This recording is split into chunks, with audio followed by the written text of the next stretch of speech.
and Mike bring you into their world. It's not just chickens and the Angus herd. So take off your boots, relax, and go beyond the ranch.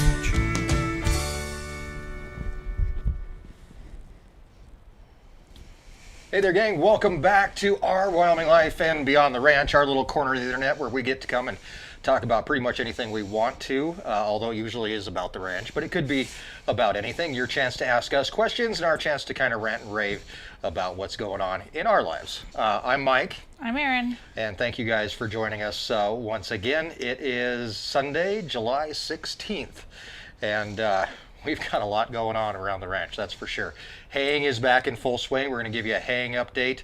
And Erin's been really busy this week too, and we kind of wanted to start things off today by thanking everybody who supported the Edible Prairie Project through WyoGives, including Alex Jacobs and a bunch of other people that are here tonight.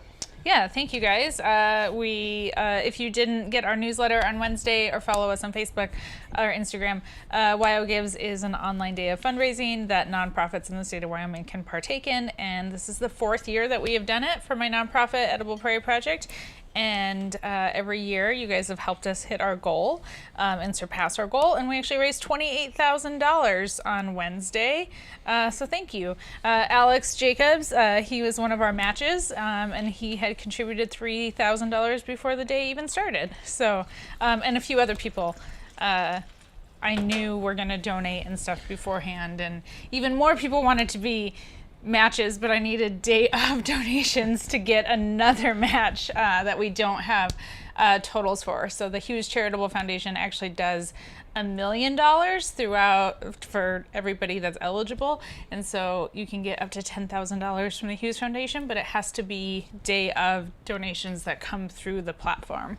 So and then there was a match from Blue Cross Blue Shield too that we don't know exactly how much that'll be. So I think we're going to be upwards around $40,000. Oh my gosh! Wow, really? Yeah. That buys a lot of food. It buys a lot of food, and it pays. It goes for program support, but it also goes for things like wages and insurance that are really hard to get grant funding for, which is where a lot of our like big, funding comes from. And it's really, really hard to find grants that pay salaries. And without staff, if you're reliant on volunteers, like it just makes things a lot harder. So yeah, it was really cool to see names pop up. Now a lot of people give anonymously, which is totally fine. But I can see the name. Oh, you can really? Yeah. Oh, really? I didn't know that. I was just watching the little scroll thing, Yeah. and occasionally you'd see a name would pop up, like Dan Wickersham, who we all know here is here in live streams all the time, and you'd see him go by, and it's like, wow, that's really cool to see people that first Miriam of all donated. There you go. I mean, there's tons of you guys that participated and donated, and yeah. So on the back end of the platform, I can see names because like we send out thank yous and so I have contact info. But yeah, you could be anonymous, and you don't have to display like how much you gave and stuff either. But I get to see all that. But no, it was very cool, and that's it is cool because like. Not many people that watch the live streams or even watch the channel are local and benefiting from these programs. But I think that at one time in almost everybody's life, there's been a time that you need help. Yeah. And knowing that there's programs out there like EPP and other nonprofits that are able to do that, and I think people like being able to give back, especially those that have had to take help at some point. Yeah, and we're different. We're not a food bank. We're very different from a food bank, and you need food banks. Unfortunately, you need to just give people food. And I run a weekend food bank program for kids, and that's it's all processed packaged food, and it's there's so many things that I hate about that program, that like we can't make local food and it's not regional or anything like that, but kids like mac and cheese, and kids need to be fed, people need to be fed regardless if they're a child or an adult. You're not giving out Oreos and Little Debbie's fudge creams and crap like that. We're not. So, we're trying you could to be doing a lot worse. Trying to be as healthy as possible, but at the end of the day, people need to be fed, and we founded for the Veggie Basket program so that it could be a more systemic relief to hunger, whole foods, healthy cooking, eating as a family. We added local protein this year. Yeah, I mean, it's just that's the program, and that's the direction that EPP is going to hopefully continue to grow. Our So- kids, by the way, Mackenzie had Doritos for dinner, so we're not doing Yeah, great no, I here mean, on the home front. But Lincoln's been subsisting of a diet of cup of noodles, so yeah, at least there's like veggies in those, right? yeah, he likes the corn. There you go. More power to him. What a great way to start off a live stream here on a Sunday evening. Several more. people have asked too. We've gotten emails like, if you missed the day of WYO Gives and can't donate, you can go to edibleprairieproject.org and you can donate through our website, and you can sign up for our newsletter. So Ashley's much better about sending out newsletters on the EPP side of things in advance. I'm like, hey, it's the day of. Panic. Please participate on the owl side. So yeah, sign up for our newsletter over at edibleprairieproject.org. Very cool. What a great way to start a live stream, talking about being able to help people. And honestly, like, that's what I think we've really become. I've been doing the tour almost every single morning here on the ranch, and I really haven't had a break from it. But you know, I've had a chance to tell our story so many times to so many different people, and I finally had somebody who stopped me and said, you know, I just wanted to tell you how much you've helped us, you and Erin and the channel and Jeff and Carrie and everybody that's involved, Matt, everybody, that how much we've helped them not only realize where their food comes from, but change their business plan as well on their farm, and being able to offer things directly to consumer and all that kind of cool stuff. So not only does EPP help people, but we try to help people as well here on our Wyoming Life. So whether you're just watching the live stream here, or you're just listening to it, or whatever you may be doing, you can actually ask questions in the chat, and we're going to try to answer them as we go through. The big burning question this week: did I get the baler back up and running? I did, actually.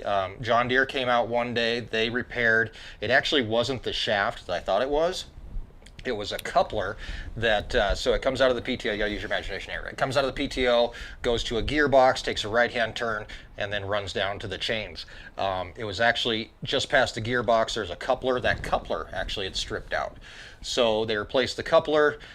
He was here like all day long, it was ridiculous. Yeah, it's gonna be awesome. And so they replaced the coupler. And then we decided to put new chains on the baler as well. So we've kind of done a little bit of a tune-up on the baler. So it's back up and running. I actually yesterday went out and baled 64 acres. Was that yesterday?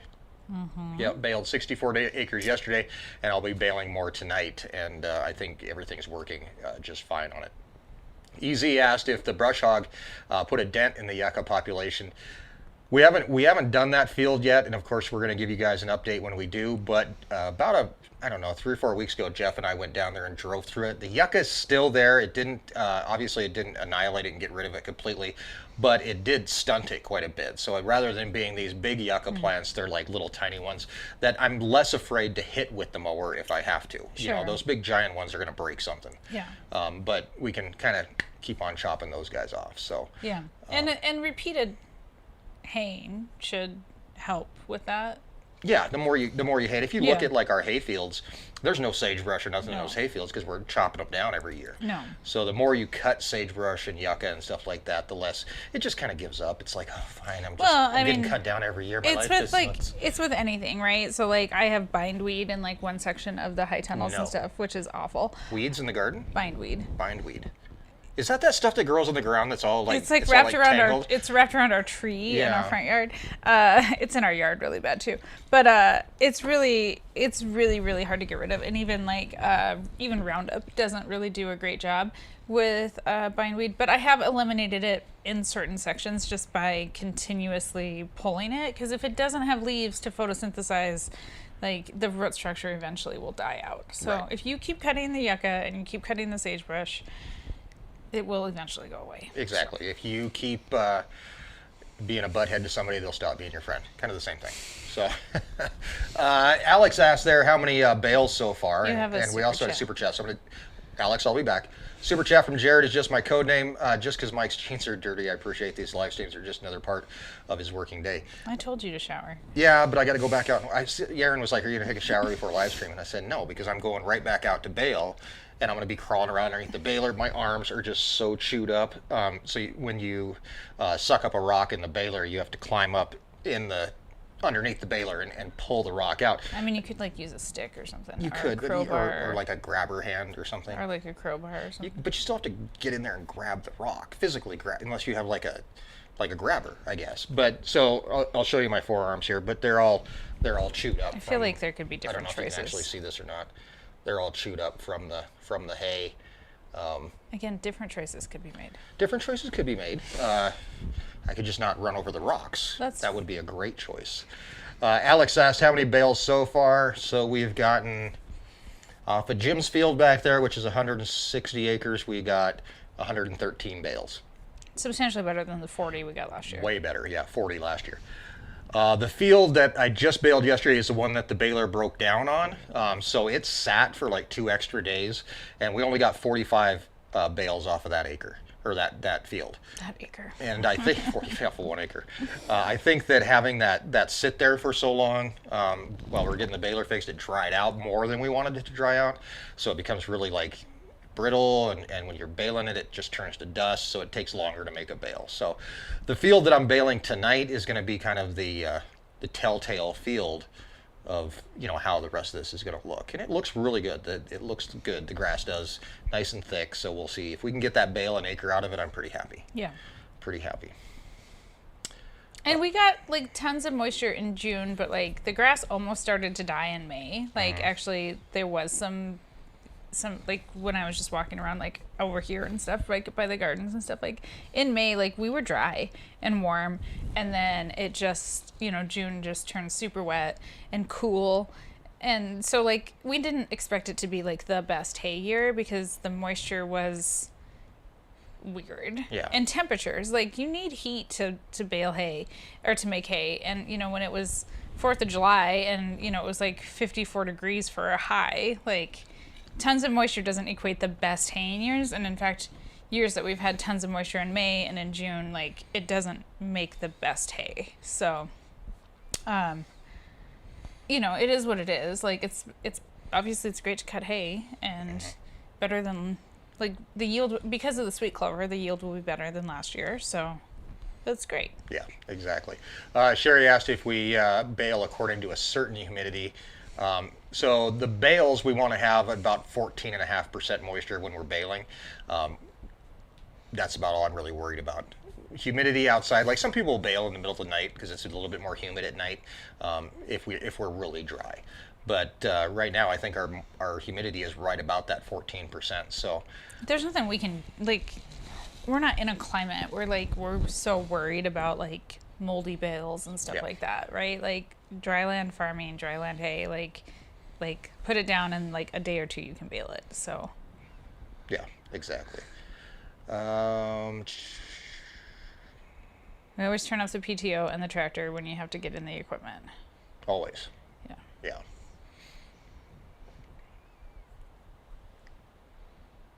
What's the next animal we'll see show up on the ranch? Well, there was a Facebook, if you follow us on Facebook, 2 new animals did show up on the ranch last week. Have you not put them in a video? They have not been in a video at all yet. They are... We will not get 730 bales. There's nice. no way. They are little white and fluffy dorper. Yeah. Is that what they are? Dorper sheep. And we always said for years that we were never going to get sheep.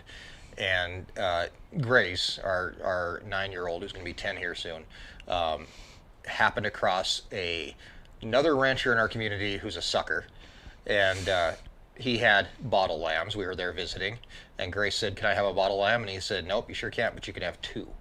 And so we ended up with 2 So bottle she did a lambs. little mobile petting zoo for her friend. Yeah. And so we had a trailer and had goats and donkeys and everything already. So, yeah, we came home with 2 lambs. Did not come home with a dog, though. Grace legit tried to take his dog. Did, yeah, tried to steal it. And he would have let her take the dog, too, if we wouldn't have been there to at least put the kibosh on that. And not, like, a Great Pyrenees. Like not like, oh, a little fluffy dog. It's just like, he can sleep on my bed. It's like 3 times the size of her. It will weigh more than Grace until she's, like, 27 years old. And, But she's like, he's so fluffy. And Kelly was like, he probably has fleas. And Grace is just like laying on top of him. And so Grace probably has fleas now. That's fine. She It's all doesn't. But, he's a very sweet dog. But yeah, Grace is an animal collector. Yeah. And I don't know where she gets it, honestly. No idea. But And then all the harvest host. When she helps like with harvest host, if they have a dog, she like oh yeah, wants to pet all the dogs. to meet all the dogs. Yeah, we won't eat the sheep. They're just for the petting zoo. This whole petting zoo thing, like, it just takes you down a dangerous route in all reality. So It is what it is. They're gonna take over. The kids, not the petting zoo animal. Well, maybe the animals. Maybe maybe we'll have an animal uprising maybe at some point. But the kids are gonna take over at some point. So let them have the trouble. the animals in the multi-species are getting smarter. How so? Well, every day I've been hosing them off because apparently they're too good for their pond. Remember how we had to fence through the pond? I 'Cause remember was how like, we had to they fence through need a to pond. have access to the pond. Who said that, by the way? Yeah. And then they don't use the pond, but instead they stand at the gate, and about like 3 o'clock every day they wait to be hosed down. So there's, what is that term I'm looking for? Enabling, right? So if you'll stand at the gate and spray them with a hose, I like it. why would they have to go play in the muddy pond? I mean, they could play in the pond 24 hours a day, though. They could. Not just for the 15 minutes that I stand there with a hose every day. See, but eventually you're gonna get tired of standing there with a hose, right? So then eventually you're gonna put a Yeah, sprinkler I'm gonna out. get a sprinkler and a timer. And so then they're gonna be like, ooh, sprinkler. yeah. And then it'll be, well, 15 minutes isn't long enough. We got to go for half I an mean, hour. for a while our water well was broken too, so Yeah. we were real. Things were real rough. When we put out the last video, everything's broken and nothing works. Literally nothing was working. I mean, not just the baler, not just the archway. Our well was down, so we didn't have any irrigation, and you were running irrigation off the irrigation well that goes to the garden was down, so you were running irrigation off the house well. Mm-hmm. Our dishwasher's broken. The washing machine door is leaking. Washing machine door is leaking. It was literally like, You had a sensor problem on the other tractor. I have a sensor. I still have a sensor problem apparently on the other tractor. So it was just like, yeah. And I didn't go into it in the video because it was just super. See, it was a frustrating day, and by the end, you could tell by the end of the video, I was like, you know what, I'm done.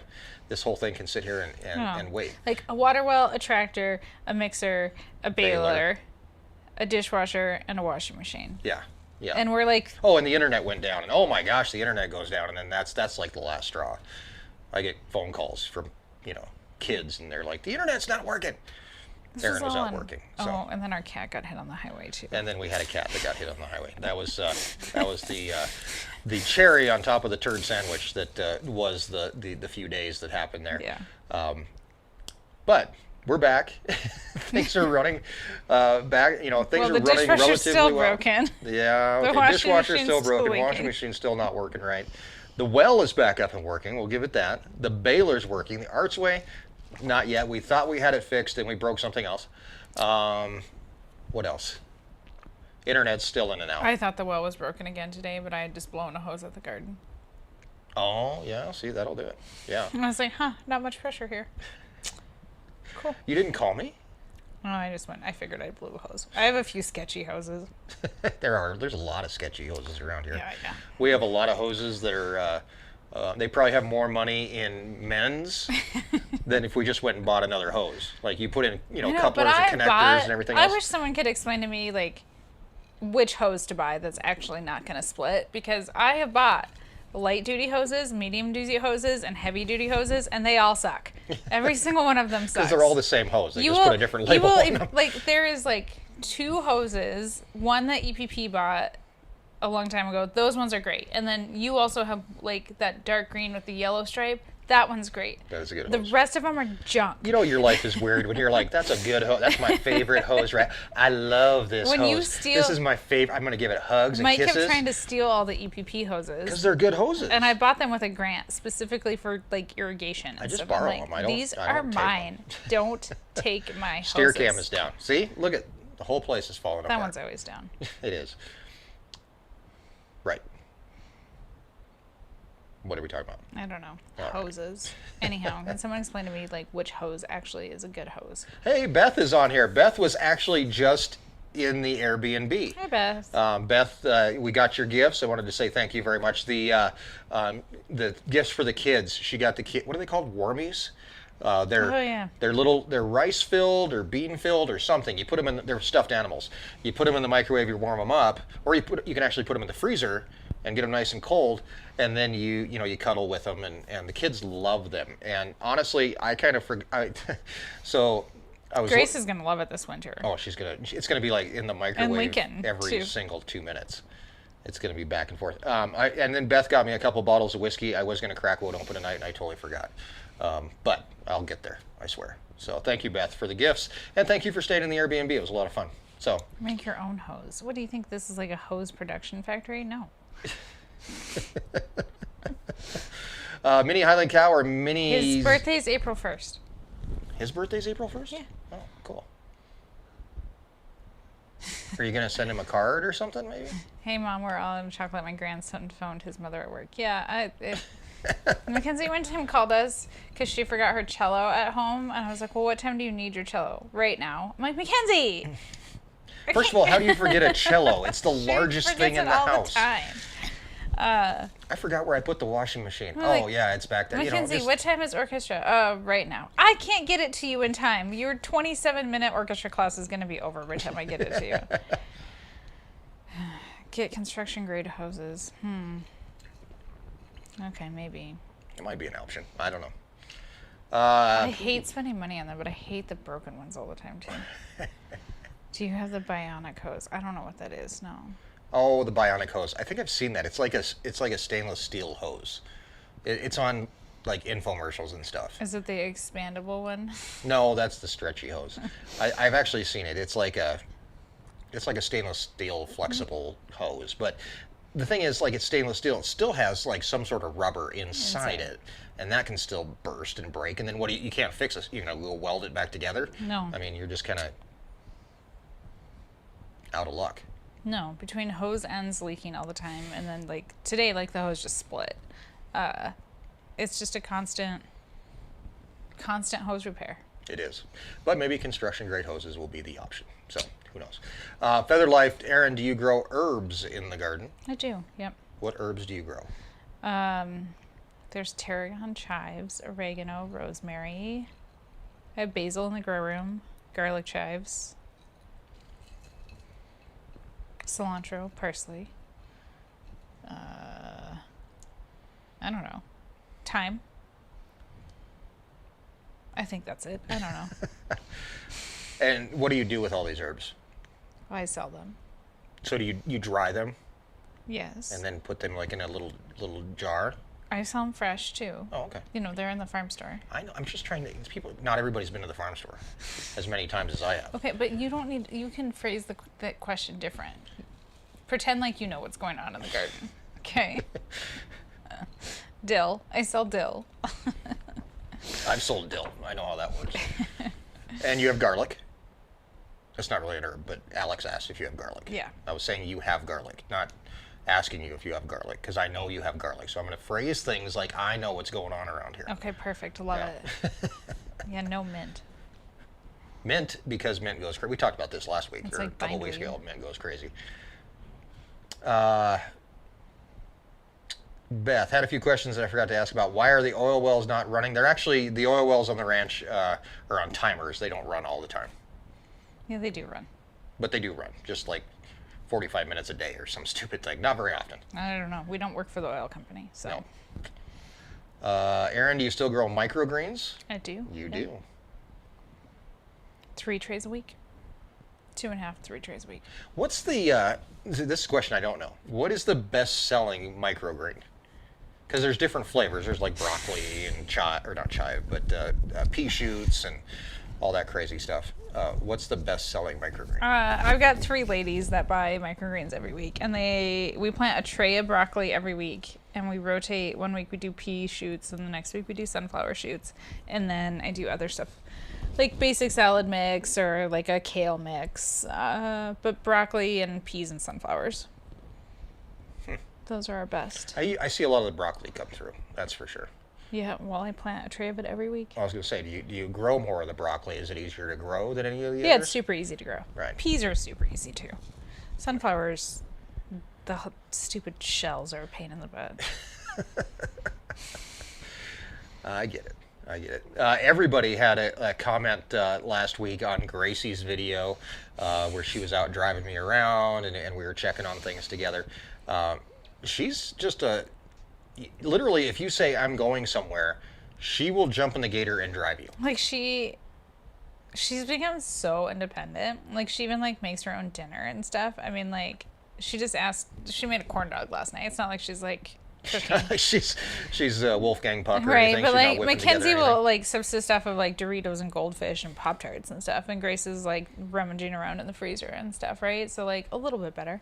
But Jeff needed a ride, and she'd just taken her corn dog out of the microwave, and I was like, "Do you want to go get him, or you want somebody else? I'll go get him." She like leaves her corn dog and then she forgot her dog, so she comes peeling around to the yard gate, grabs her dog.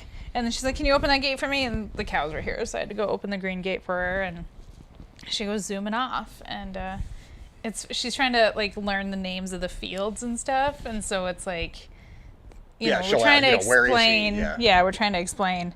And she's learning, and that kid like soaks up everything. And like Mackenzie's in a room doing Mackenzie stuff. But. Well, and like I think the bad thing is like Grace is so excited to drive that. I asked Lincoln, I said, "Do you want to learn how to drive?" And he said, "No, because I've got Gracie to drive me. Like, why do I need to learn how to drive?" So she kind of needs to learn to like give up some of that. So the other kid, like, she's going to have to say. It's a like super new obsession. It is. It'll probably get old, And right? she's been driving, like, she drove the little gator and stuff like some last summer. But like the big gator obviously like is a lot more fun, and she can go further, and her she dog has can AC. And her dog can ride with her. and yeah, she can go down and like pick someone up from haying and stuff, and she just loves it. So. She took me down today to check on Jeff, and Jeff was cutting hay, or no, raking. And on our way down there, I said, "How fast have you gone in the gator?" And she said, I don't know if she might have been fibbing. She said, I've went 30. And I said, "Well, how fast will the gator go?" And she's like, "I don't know yet." Because the gator does have a governor. Like, it won't let you go above like 40 miles an hour or 45 or something like that. But like, it does make me nervous. It does, yeah. Like, but she's a good driver, right? She is a really good driver. She pays attention. Like, if the funniest thing about kids, and I've asked other parents about this, but when she takes you somewhere, let's say you're like, "Take me to the yard," right? The gate is there. She'll stop 20 feet before the gate and be like, "Get out." And you're like, "But driving me up to the gate." Nope, I'm just stuck. Because like she doesn't have that buffer zone down yet, right? Right, yeah. So I was talking to another dad about that, and he said, "Oh my gosh, that drives me nuts about my kids, because they literally will stop 20 feet away from where you want to, where you need to go. I need to go fix that fence over there." And I don't want to walk to that fence. That's why I got in the right. vehicle. You can drive me over there. We went to the same thing. We went to the chicken house the other day to close in chickens and or goats or something. And she pulled up and 20 feet away from the chicken house. And I was like, if I wanted to walk to the chicken house, I would have walked to the chicken house. You can get a little closer. So apparently that's like a kid thing. And it's probably good because it's a safety thing, right? She's not going to get really close to something because she's afraid. And she won't go over the ramp yet. She has gone over the ramp. Not the big gator is tricky because she can't see very well. She's gone over the ramp in the little gator a few times. Yeah. But yeah, so she's definitely not afraid to try new things. I know in the video I said, like, we're safe like 85% of the time. And of course I got an email not long after that because she didn't have a seatbelt on, she didn't have a helmet on, no elbow pads, she wasn't wrapped in bubble wrap, whatever it was. And there are things that it's just that's how it works. The big thing is speed, and obviously like on level ground and stuff. But she drives on the roads. We got to teach her how to get into a hayfield safely. Yeah, we kind of worked on that today. Yeah. But if she stays on the road, and if you have to walk from a tractor to the road, like I'd rather do that, then like we got to teach her how to get in and out of a hayfield. And there are certain spots that you like it's easier to get in and out of them and stuff. She has practiced backing up yet. She actually did a really nice like little 3-point turn at the garden the other day. Yeah, you congratulate her for Yeah, that. Yeah, you were with. I'm assuming you kind of helped her a No, bit. I didn't actually. I said, "Are you going to be able to back out of here?" And she said, "I'll try." And like she's pretty good at the backing up thing. She knows if I turn my wheel this way, my back end goes that way. You know, so she's kind of got it figured out. Like, Yeah. turn the wheel the way you want your back end to go. Yeah. And she's told me that. She figured that out on herself. So, there you go. $10 towards Grace's Skip Barber Racing School tuition. Maybe. We'll see. There has been a couple speed demon comments made occasionally. It's like, Well, her Grammy said the other day too. She's real speedy. I just saw her going down to the hayfield. well, didn't your mom call and she was like, I just saw Grace driving, and like, is she supposed to be by herself, like just tootling out across the countryside? Yeah. And it's like, well, you know, she will, you know, if something happens, she'll call, right? And she has a phone or a little watch, like a, you know, Dick Tracy phone, and not a shoe phone, but like a watch phone. And she'll call. She got stuck in the little gator one time and called me up, and she was stuck in a rut and couldn't get out. You know, not that they didn't try, but they did try to get out, but they couldn't do it. Yeah. So it's a lot of fun. Just watching kids grow up. I mean, it is interesting to see, like now she's driving, and it's like, wow, okay, like we're here now. Like I can. Right. And Mackenzie really didn't have any interest in learning to drive. She still doesn't. But Grace is all about it. So it is kind of cool to be like, oh. Does she drift the corners? God, I hope not. Maybe you should go for a drive with her. Have you ever driven with I her? haven't, no. No, see, that's she'd probably be like on her best behavior. She'd be like driving Miss Daisy. I told her not to go over 10. Really? Yeah. You gave her no guidance on speed. Sometimes you got to get places. Yeah, I was not listened to very long. Yeah, she is very independent, though. Yeah. She slows down safely. Grace is cautious. Like she is, like she's a thinker. Yeah, she is, and she's always about 2 steps ahead. Right. Yeah. She can see what's coming. So, she's really about like, I don't know, 54 years old or so inside a 9-year-old's body. I would worry about Mackenzie driving more than I would about, because like Mackenzie would be like, oh my God, I didn't see the corner. She just drive right on. Yeah. Or a squirrel. I saw a squirrel, and now I'm watching the And squirrel. then now I'm in the ditch. Yeah. So, you know, just different personalities. Yeah, different skill sets and stuff. So Mackenzie doesn't want to drive, so Grace can do it. So Yeah. And you know, Grace went through, you know, the go-kart to the little gator, you know, and nobody drives the four-wheeler, so none of the kids get to drive four-wheeler, and they're probably never going to be able to until like 18.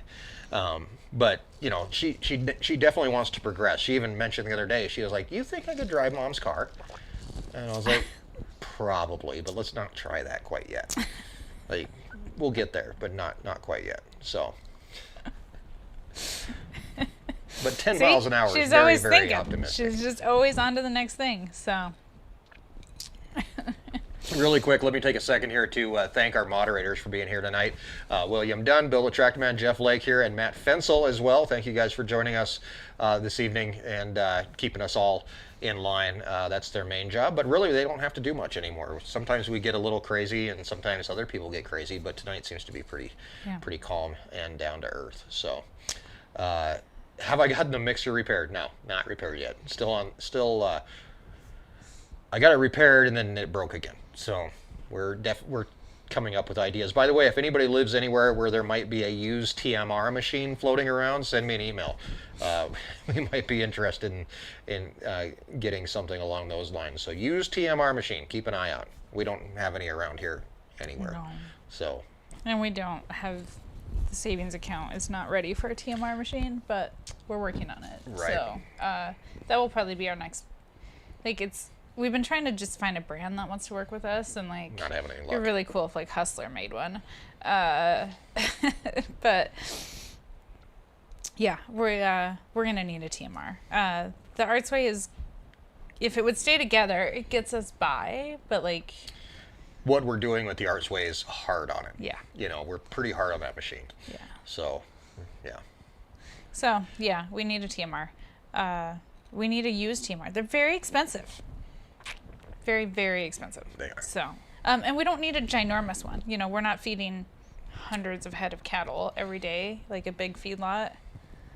So. By the way, if anybody's wondering, a TMR machine is a total mixed ration machine. You put hay in it, you put your corn, your oats, your barley, your feed additives, everything into it. It mixes it all together, and then you go out and feed the cows. It's just what we're doing with the Artsway. It's what we're doing with the Archway. Yeah, we're just.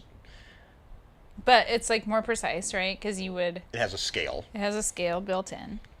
So you'd know precisely how many pounds of grain you're putting in. Obviously, like we do know from the elevator, but like there's some variance, right? A little bit. Right. You'd know exactly how much hay, because right now you're kind of working on volume rather than actual weight. Mm-hmm. Yeah, and then you could do like your molasses and your, our FBN grow mix. So we don't need a roll baler. Like a bale roller? We need yeah. a TMR. Yeah, I don't know what a roll baler is. I don't know. I would imagine it's like the Hustler, right? Probably. Are we willing to drive to Minnesota for the right price? I'm willing to drive pretty much anywhere. It's something we're going to have to do at some point. And Yeah. if you guys help us out with it, I'll buy you a T-bone. So. You're getting ahead of yourself, because I would like to know how you're going to pay for this TMR. Oh, I thought you were saying how you're going to pay for the T-bone. I'm not sure I'm going to do that either. But we'll figure something out. We're working our way that way. It is an interesting time on the ranch financially because, and any farmer will tell you this, or during harvest, which basically that's what we're in right now with haying, because every rancher is a farmer, but not every farmer is a rancher. So we farm grass, and now we're in the middle of harvest, and that seems to be when the ranch really just starts hemorrhaging money. Like things are breaking, things need put together, fixed up, whatever, and it's rough. It's that's when the money is just flying. Yeah. And we haven't even gotten the bill yet. We're not ready to buy a TMR yet, guys. We don't have the money to pay for a TMR, so we appreciate it, but we don't. We're not there yet. Okay. I don't have any financing lined up if we're not going to pay cash for it, and we don't have the cash in the bank. Everyone's like, I'll check the paper. They could give us an idea of but what we we're can't looking do for. anything if somebody finds a great deal on a TMR. We're not there yet. Lefty Loves Huskies asks, how are you mixing now? By hand. That's how we're mixing. It's We're not very not. much You're fun. not mixing it. We're not putting in the grow mix. No. And we're not mixing. Yeah, I mean we can't. But we're pouring we're still feeding. They're getting just corn, oats, and barley. Right. Exactly. Yep. With no grow mix and no hay and no molasses. Right. Yeah. Yeah. Kind of a rough haul. They're gonna be okay. We're gonna get it fixed, and we'll get by for a little bit longer. I would love to have the cash in the bank to buy a TMR and not finance it, but Good luck. But yeah, we're hemorrhaging money right now. Have you considered adding cilantro to your microgreens? We grow cilantro, like full-size cilantro in the garden. I don't think there would be, literally nobody has ever asked for a cilantro microgreen. Yeah, I don't. So it takes a really long time to grow too, and it's quite finicky from what I've been told. I don't really want to mess with it. It's finicky, hard to grow? Yeah. Gotcha. TMR Gotcha. barter for beef. TMRs cost anywhere from $15,000 to $25,000 used. Yeah. So that's a lot of beef. Yeah, there are no great deals. Yeah, no, it's going to be an expensive piece of equipment for us. The interesting thing though is once if we ever do get a TMR machine, it actually kind of replaces the Hustler, because we can feed the cows with it too. Well, you're not going to feed the cows with the TMR. We're not feeding the cows grain. No, but you can still put hay in it, and it grinds up the hay and lays it out in a nice little windrow, just like the Hustler does. But we have a Hustler. We do. That's free. Have you talked to Sonny's about TMR? Actually, Brian was here. We were talking about TMR machines. I don't think they have one. So if they had one, Brian didn't say anything about it to me. William wants to know, what are microgreens? Little tiny plants. So Think of sprouts. yeah, like alfalfa sprouts, but microgreens are grown longer, usually 7 to 10 days. Sprouts are 3 days, like alfalfa sprouts. Yeah, so you grow them to just the very beginning emergence of the second set of leaves, which is actually the true leaves. But a broccoli microgreen tastes like Broccoli. A pea microgreen tastes like a pea. Mm-hmm. So. Yeah, it's definitely, they're interesting. I'll give them that much. I'm not a huge fan. Like, I've eaten them, and I mean, they're fine on a salad or something. But you could probably put them on a sandwich, right? Mm-hmm. Yeah, so. Yeah, we don't eat a lot of them because I sell them. So, and like, I grow them in the grow room, and so it's like very much like I know how much we sell every week, so I grow what I need. So yeah, there's very rarely like any leftover. So exactly. Don't use the TMR to feed hay. Yeah, see, use the free hustler. Thanks, Billy. Whose team you on? Thanks, appreciate that, Billy. Great idea. All the grains in a sandbox and other kids go to town. Yeah, but the problem is the hay. Because we buy the grain pre-mixed. Mm-hmm. And we could mix in the grow mix. Like, that's not hard. It's when they have the grow mix from FBN, they don't want to eat as much hay, and they need to eat hay for digestion. Right, so we need to mix the hay with the corn, oats, and barley, and the grow mix, and the molasses, and all that good stuff. So I don't need a camel. You know, people that have camels say they're awesome, and I don't know why. Well, the alpacas are pretty cool. They don't really do much. What do you think a camel does? Well, I don't. Can you ride a camel? You can ride a camel. You can't ride an alpaca. What does the emus do? You can't ride an emu either. They peck shiny shit. That's all they do. They were. I was working on something today down there, and I was working on one of the latches down in their area, and they would not leave me alone. Like they kept on pecking at me. I felt bad. There was a lady on the tour this morning that had tattoos all down her arms, and the emus were really interested in the tattoos. They were trying to chew on. They would not leave her alone, and I felt kind of bad. I saw one grab her skin and like pulled it out, and I was like, "Oh God, are you okay?" And she's like, "It's fine. They like the tattoos." You know, they don't have teeth, but they got a little pinchy power. Yeah. And it grabbed her, and I was just like, oh my gosh. And, you know, that was after Bean came out and attacked a cat during the middle of the tour, too. That was exciting. I spray them down every day. About like 3 o'clock, if you watch on the webcam, you can see down that corner. Yeah. And are they standing down there now? I sit on the ramp and I spray them down. Well, I had a different nozzle today, and so they were very interested in the nozzle that I was. There's nobody standing in the corner there. Oh, really? Not waiting for you. Too bad.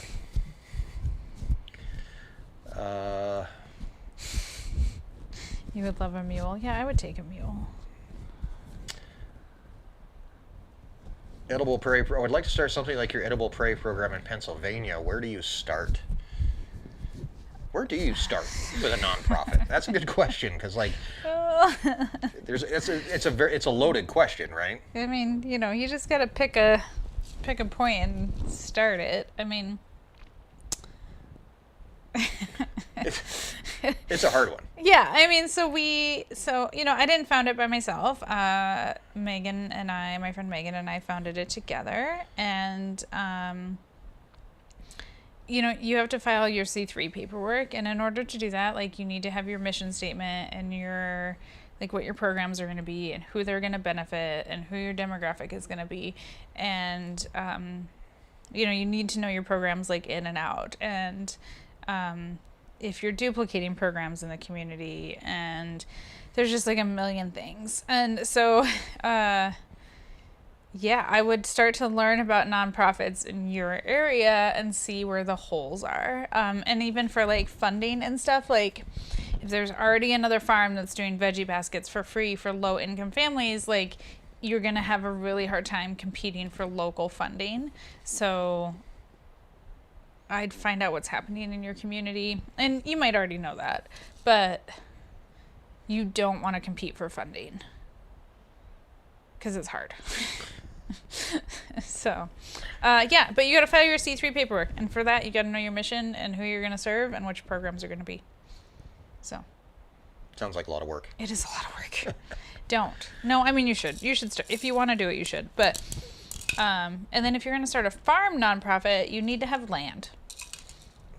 That usually helps. This very significantly helps. So, yeah, if you're going to grow produce for people, how? What if you relied on other farmers and ranchers? Nope. No, that doesn't work. Would not recommend. 0 out of 10 would not recommend.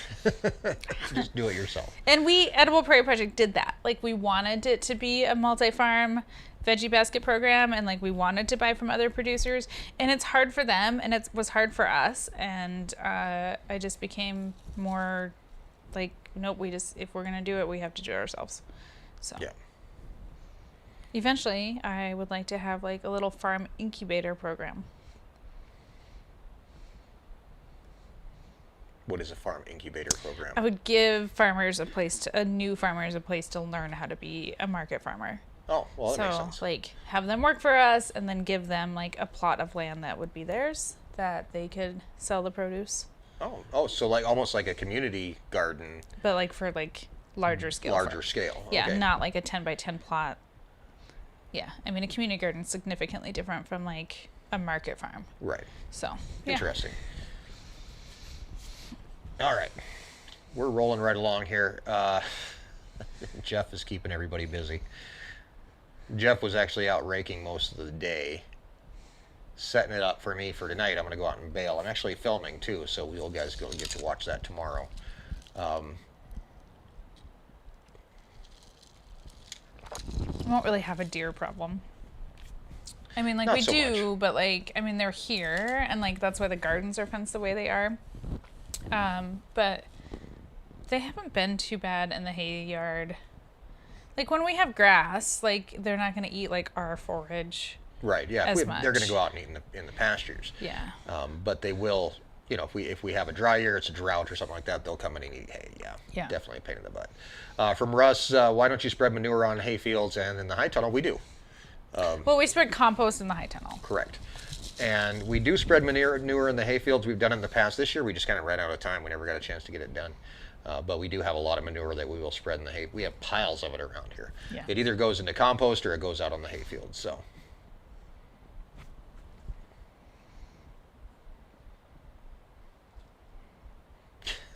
Baler is all fixed.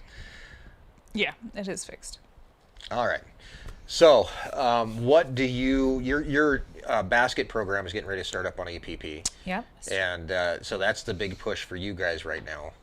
Erin also got a new, if you've ever been here before, if you've ever shopped at the farm store, fortunately you can't get it online, but Erin makes ice cream, and Erin got an industrial ice cream machine that weighs like over 100 pounds. Yeah, like And the old one weighed 10 pounds. no, weighed more than that. Like, it was pretty heavy. I don't know. It probably I just was carried like, it downstairs. It wasn't horribly well, heavy. it was but probably like 20 pounds. I have like a little 2-quart continuous freeze like ice cream maker, which I looked it up. We bought in like 2016 or something. Like, yeah, you got a lot of miles on it. and it's been acting sporadic and like won't like turn on sometimes, which is not what you want to happen when you've got gallons of ice cream like mixed up and ready to be churned. So, you know, I would have to like unplug it and like let it sit, and like it was overheating, and so it was just time for a new one. And so you got like the master. I got like this small like commercial. I got like the smallest. So I had the biggest home one that you could get, and we Right. just bought like the smallest commercial ice cream maker. Yeah. So we're gonna make some ice cream. Gonna make some ice cream. Yeah. I don't know where the ice cream maker's gonna live. It's on our kitchen table right now, which is not. It's not gonna be fun to move It's around. not like ideal, but like it cannot hang out on the kitchen table. Like, it's big It is and heavy. really heavy. It took you and me to carry it Right, in. and like we discussed this before, because I was like, well, maybe I can get like even like a bigger like home one, right? Like a 3 or 4 quart instead of like a 2.1. But there is no such thing. So like I discussed it with you before. Right. Like I'm gonna need help. I can't lift this by myself. No, I helped you lift it. I just don't want to move it every day. No, I don't want to move it all the time either. I don't know what to do with it. It's definitely going to be a trick. If you've been watching the webcam out there, Ethel and Gus are hopefully breeding at some point. It looks like Ethel is in heat, correct? It looks like it. Yeah. Yeah. So you may catch some donkey hanky-panky happening out there. But we're definitely hoping that Ethel will be pregnant once again. I don't and think have another chance. I don't think Gus is. I don't know. Maybe he was. You don't think Gus is all in? I mean, I haven't seen the Get evidence. that? Did anybody get that joke? He's not the most enthusiastic lover, is he? Well, he's got the enthusiasm. He just isn't completing. You know. Some things need to come out before they go in, and like it's just not. He's missing some steps. Yeah, he is kind of like he's racing toward the finish line. Well, he's kind of just getting up on her and just going, ah. Rolls off to the side. Time for a nap. That was exhausting. Yeah, I don't know. Hopefully he'll get on the game. Not sure. He doesn't pull out. He doesn't put it in. Gus needs to put it out before he can. Yeah, it's a weird thing to worry about. He might, Russ. You might be onto something. And Ethel's ready. She's like, she's come all about on. She is. I think she is in heat. She was biting at him. Backing up to him. Backing that thing up. She was like, come on. She was ready. Maybe we do need to go out and sing. She was doing the tooth thing. She had her ears back. She was stomping. He's just not picking up what she's putting down at all. I don't know. I hope he's got it in him, but I don't know. We'll get there. They may It surprise was us. late afternoon when I was watching them, and it was hot today. So you did separate them at night. I saw this on TikTok to separate them. Mm-hmm. Get them a little, absence makes the heart grow fonder. Yeah. He's intact, yeah. Supposedly he's proven. Yeah. But he's also not getting any younger, so who knows? I hope he can do it. We will find out. With like a little Gus and Ethel baby. Yeah, they would be cute. They would make cute babies, that's for It sure. would probably be gray. Probably or brown. Probably brown. Yeah. They'll hang out for a while longer. They like each other. Yeah, and like if you like last night we locked him out, Ethel in, and he had a fit this morning when he couldn't get to her. He was out there just going like crazy. So maybe they know there's a webcam out there. Maybe they're going to try to find a little corner off somewhere where nobody can see them. I don't know, but definitely something going on there. But the ice cream machine in the farm's run sell ice cream cones. That sounds like a great idea, but too much work. Plus, it's not like an ice cream. It's not cone. a soft serve. Yeah, no, it's for hard ice cream. So. Yeah. Who knows? And like we're busy at the farm store. We're not like consistently busy. Right. We're not in there all day Nor long. do we like sit in there all the time either. So, eventually someday, the farm store is going to grow and change. And that might be a possibility. Maybe. So. Possibly. Who knows? You can check out the webcam for yourself at our website, ourwyominglife.com. Click on webcams. There are multiple webcams around the ranch, not just the ones that have the donkey hanky-panky going on. We also have them on the steers as well as the goat pen. So you can watch the goats, have a little goat therapy, and see what the goats are up to. And hopefully, well, they could be up to the hanky-panky too over there. But I think that we have another pregnant goat that might be getting close. Fancy and Cruella, we thought were pregnant last year. It turns out that only Cruella was pregnant. She had Pepper, but it is looking like Fancy is now maybe with child thanks to tallow. Yeah. Shouldn't be due till August, but she's a first-time mom, so... She's bagging up. I mean, she's getting there, so not a bad idea.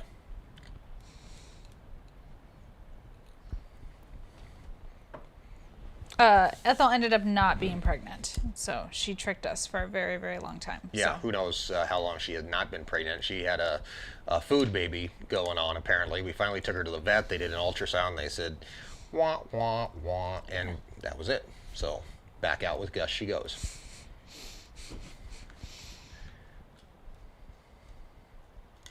Pay-per-view, yeah. That's just weird. Weird.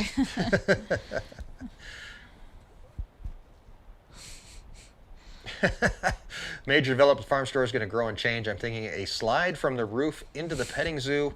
Steve will be the ride operator. I mean, I was just hoping for like a bigger location. The long-term plan is to move the farm store to the other side of the highway and have it over there and have maybe a little ice cream parlor or a little sandwich shop. I never had an idea of having an ice cream parlor. But sure, I mean, I'm open. Maybe a laundry facility.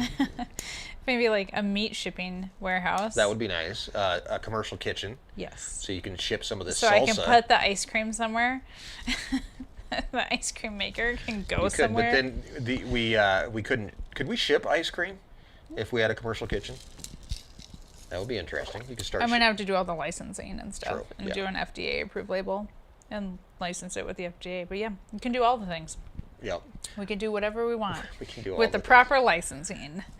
Alex asks, when's the second best time to visit the ranch? When's the first best time? I don't know. I don't know. It's crazy. Like, we have people stop by here every day, right? And they're subscribers. They want to meet Erin and I, and like, it's a working ranch. So there's lots of times that I come back, or I'm doing something, and Jeff will say, "Hey, there was a subscriber here that wanted to meet you and didn't get a chance to meet you." Please come during farm store hours if possible. Yeah, that's probably the best time. But you know, You're still not guaranteed to meet one of us. no. But at least you're going to meet somebody. If you come on we've seen people pull in and the farm store's not open, and they just kind of drive by with like a sad look on their face and leave. You know, there's always something happening on the ranch. So even if you do come and visit, there's no guarantee that you'll get to meet Erin or I. But you'll meet somebody. You'll meet Jeff. You'll meet Carrie. You'll see the place, shop at the farm store. If you stand and ring the doorbell long enough, somebody eventually comes. It does happen too. Yeah. So I don't know what the second time is, but first time is anytime. During farm store hours. During farm store hours. Anytime during farm store hours. Ken's watching the webcams. What is the mini backhoe fee over there by the feedlot? That's actually our neighbor Gary, his mini backhoe. We're going to be putting in some new hydrants. Nothing exciting. When? In like September? Whenever we get around. See, we're haying right now. There's should be only so many done. hours in a day. What? We should be done. Well, we're not. So that doesn't matter. That would be like me telling you should be done weeding. I should be. Okay, but you're not. I agree. It should all be done. Let's just all be done. Let's go sit in the pool. I don't need milk cows. I will just buy milk. You can buy that at the store. I do buy it at the store. I know everyone's like, where's your milk cow for the ice cream? Nope. I'm also not milling the flour and the caramel rolls. Don't need to do everything, guys. No. So, yeah, it would be great if there was a dairy in town. I also have no interest in doing raw milk, though. Like, consume raw milk if you want to. I don't want to sell it. And it's technically not legal to resell somebody else's raw milk or raw milk products. People do it. I don't care. But I will just use pasteurized milk from the store. If a dairy opens in Campbell County and it has pasteurized milk, I totally will buy it. It's going to cost way more, though, than $7 for your pint of ice cream. It'll be worth it, though. 18,000 for a small TMR. You are very correct. Yeah, we've been looking for like a long time. Yeah. If anybody happens to work at a TMR machine company, then that maybe I want to talk to you, and then we can work out a deal or something. Let me test your TMR for a couple of years, and I'll tell you how it works. Or do you have in-house financing with 0% interest? Yeah. We can talk then, too. That might be an option. Steercam's not working. Sorry. Jeff is working on the Mac, getting it up and running, and yes, it has been a year, and he still doesn't have it running. And everybody's worked on it for approximately 3.2 minutes. Yeah, I mean, that's how, we're paying. So it's like you drive by, you go, oh, look, okay. It's actually an easy fix. I think it's now in Gary's hands, actually. He's looking for a hose for us. Last I heard. Can you just Flex Seal it? I honestly have no idea, but no, you can't Flex Seal everything. Are you sure? Flex Seal doesn't fix everything. Are you sure? Yeah, I'm pretty sure. I tried putting Flex Seal on the gator or on the baler when it broke, and it didn't fix anything. But that's different. That is? If there's a hole in a hose, I feel like Flex Seal could be a possibility. Here's a scenario. You have a hole in a hydraulic hose. Flex Seal? I think you should try it. Duct tape? Gorilla Tape. Gorilla Tape. That white Gorilla Tape. Hydraulics run at like 2,000 pounds per square inch. What It's going to blow that tape halfway What are to you the gonna moon. lose if you never try it? Right. There's a video for you. Let's try fixing we have a hydraulic hose that's actually leaking on the rake. Yeah. So we should try a little duct tape, try a little... Okay, it's not a hole, it's a broken hose. Okay, Flex Steel maybe can't fix that. You should try that white Gorilla Tape on the hydraulic hose. That's such spin all real around there. sticky. End up with a hose about this big around. It is with literally duct tape. holding a high tunnel together, that white Gorilla Tape, and it did great all winter long. It did. Maybe we'll just do that. We can always And make even that when work. the tape falls off, the sticky residue is still there. It is forever. The sticky's on there forever. Who Do knows? you have the white Gorilla Tape though, Jeff? I don't know what kind he has. No There's idea. so many kinds of Gorilla Tape. I bet there's one for hydraulic hose. All right, guys, that's the end of Thanks, our hour. Alex. I have work to do, which means that I don't have time to dilly-dally. You want to stay here? I'm going to head to work. You want to keep this going for another half an hour, 45 Well, I minutes? should probably like go hang out with our kids, and it's gonna be 96 degrees tomorrow, so I'm gonna start like real early. Yeah, and that's why I'm working tonight, too, in the baler, because the tractor that I'm baling with has no air conditioning. So hopefully it'll cool down a little bit, but we'll be baling until, late for a while. Who's we? Are you not coming with me? No. It's a proverbial we. I have a mouse in my pocket. Thanks for hanging out with us, guys. We do appreciate it. And thank you for being a part of our live stream here on the Beyond the Ranch channel or wherever you may be listening to us. We will be back again on the first Sunday of next month. If you're a Patreon supporter, we do have a Patreon exclusive live stream coming Brian, up you're right. as well. You just That's said- what I just said. You're going to wrap it around, wrap it around, wrap it around, wrap it around until you end up with like a hose that's this big around. 15 layers of hose, 15 layers of duct tape I bet it might would just hold it. Who knows? It's literally holding a high tunnel together. It's holding the world together. The whole world is held together by, used to be duct tape, now it's Gorilla Tape. We used to call it 100-mile-an-hour tape when I was in the Air Force. I don't know why it was only good up to 100 miles an hour, because most planes flew faster than that. So if your wing was held on, you were in trouble. But who knows? Alrighty, guys, I'm off to work. Erin's going to go hang out with the kids. You guys are free to do whatever you want to do. Jeff, go take a nap, and we'll see you next time right here on Beyond the Ranch. Thanks, guys. Good night.